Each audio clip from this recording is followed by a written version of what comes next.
来看到这生活健康方面消息，真侪人总讲困会寒，这是一种症头尔。啊，毋过有医生表示，会寒其实已经算作是一种病啊。有当时会困的阵袂喘气，有的阵翘气，而且相关的研究显示讲，较会寒的人靠这血管硬化的问题。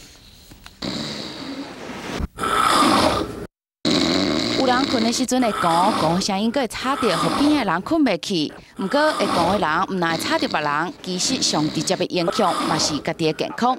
长期互太太嫌寒的声音超级大声的陈先生，到病院一检查，才知影伊咧困当中常常会喘气断气。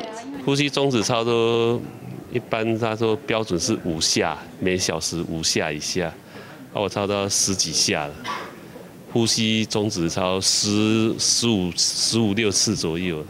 医生指出，伫台湾达4个人就1个人会寒，男女的比例是2:1。其实寒并不是一种症头尔，嘛是一种疾病，有8成以上都甲软腭有关系，嘛就是软腭落落去，造成空气风塌掉的。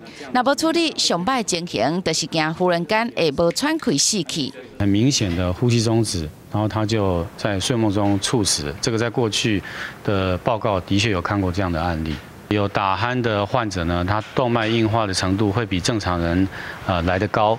目前有关软腭问题造成寒的情形，会当透过伫软腭拍入去固定支架的手术来改善。